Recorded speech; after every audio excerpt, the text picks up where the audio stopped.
What was that, a 50 cal and a bodybuilder schooling me in a workout? You bet. Officer Ashley Smith here for a special episode of Behind the Uniforms. Roll that open.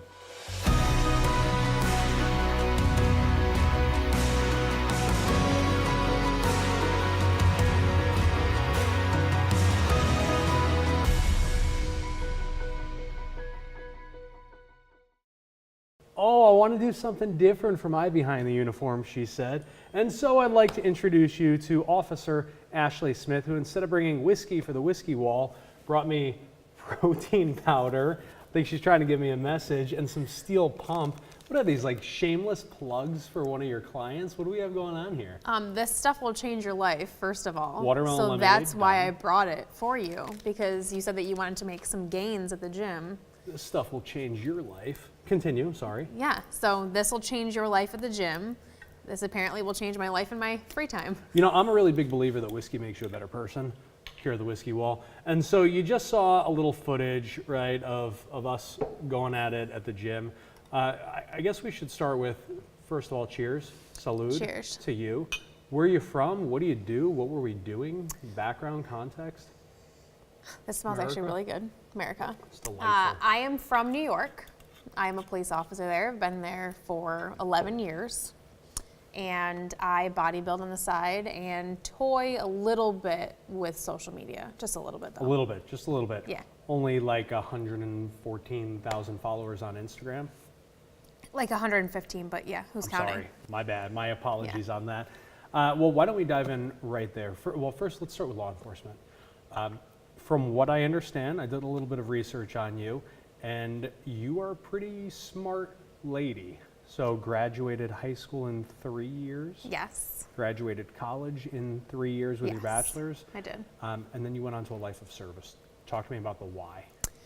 So, long story short, I did an internship with a law firm as well as a police department.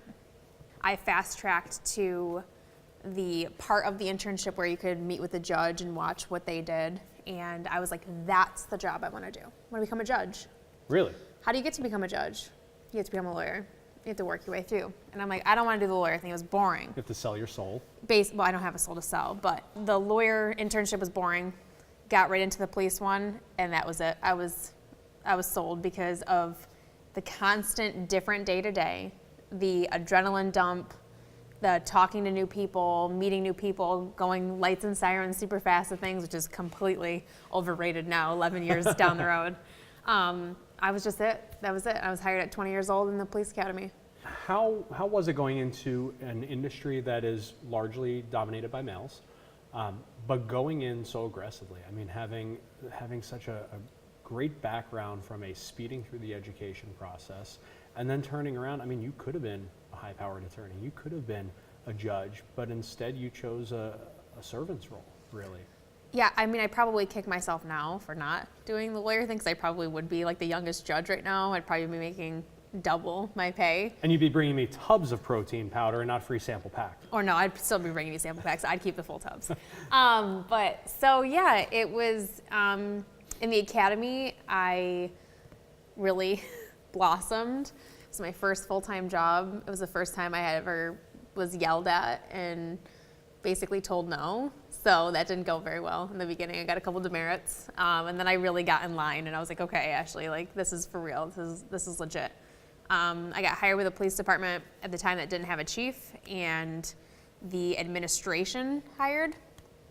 And by the time that they hired a chief, unbeknownst to any of us, because obviously when you interview, you always put your best foot forward. Yep. We learned that he was not thrilled with female police officers. And so the other two females that I got hired with were quickly eliminated, fired. And by the time they got to me in New York State, once you do your probation year, you basically have to do something really, really bad to get let go. And so I had reached my probation year, so I was good to go. I was locked in, civil service, good to go. But that did not stop him from trying to go after me. And then it was basically, I got taken from my patrol vehicle and put on a bicycle for all year round. And if you know, in New York, winter is basically 8 months out of the 12 months. Yep. So I was on a bicycle doing terrible details outside all year, was never in a car, walked to buildings, did property checks. So if he couldn't take you out, he was going to make you want to get out. Correct. And so the first couple of years, I was like, okay, this might not be for me. And I remember my parents, like, me sitting down and just being really, really, really upset, and them saying, okay, you need to be done. You need to find something else to do because this is obviously not meant for you. It wasn't until I got to my current department that my eyes were opened, and I was like, okay, this is really what I got into it for. Yep. And, you know, my current chief right now, he's like a father to me. Like, if it wasn't for him giving me this chance, I would have left law enforcement. But he took me in, he gave me a chance, unbeknownst to all the terrible things that were said, you know, of course, you would think that an employee that you don't want there, you would give the most raving reviews and send her off packing, like, bye. But no, they didn't want me, but they didn't want anyone else to have me either. So unbeknownst to all the terrible things that were said, my chief was like, I see through it. I'm gonna give you a chance, don't disappoint me. And I'll never forget that conversation sitting in his office, him saying that. Awesome. And I've been with them ever since. That's awesome. Now, you have also gone in a direction that is a little bit taboo in law enforcement, which is the world of social media. And with departments all across the country rolling out, you know, some are a little bit late to the game, but rolling out social media policies pretty aggressively that everyone in America has First Amendment rights except for cops. Yep. You sort of broke the mold on that, right? And now you've grown this huge Instagram audience. You're aggressive, you're fun, you're goofy, you show a little skin because you're into the fitness scene. I am. How'd that go over? Initially, it didn't go over the best, but what people have to understand is you can use social media for your benefit.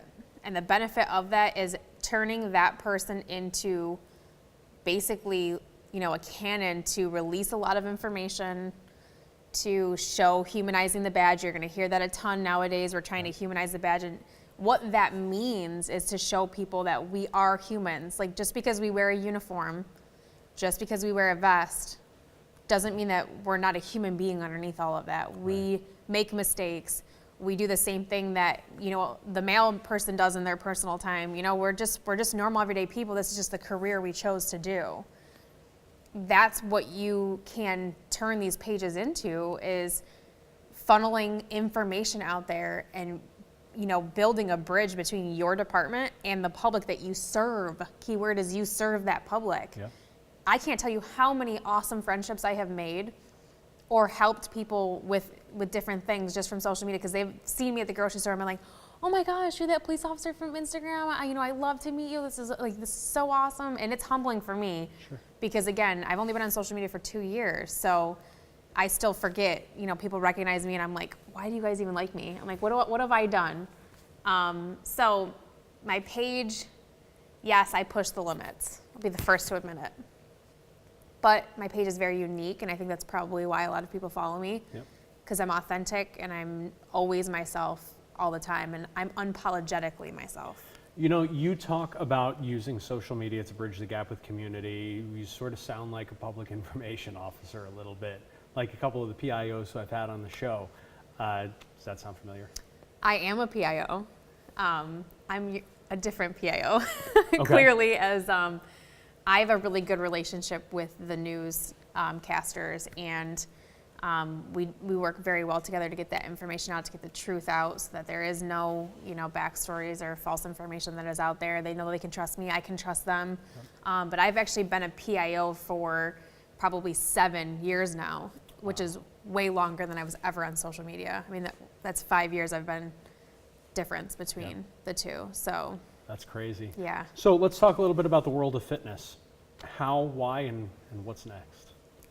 So I actually had, when my page was really small starting out, I've only been competing for a year, and I had broken my ankle while I was working. I was an avid runner. I didn't know what to do after that, basically lost my identity. And so I went live on my page, and I had maybe, you know, like 10,000, 15,000 max viewers on my page at that point. And I just said, you know, what should I do next? What should I try next? And one of my followers, which again, I wish I had this person's information because I would thank them because they've completely changed my life, dared me to do a bodybuilding competition. And so I was like, well, I got nothing else to lose, can't do cardio, so I can start lifting. And I'd never lifted before.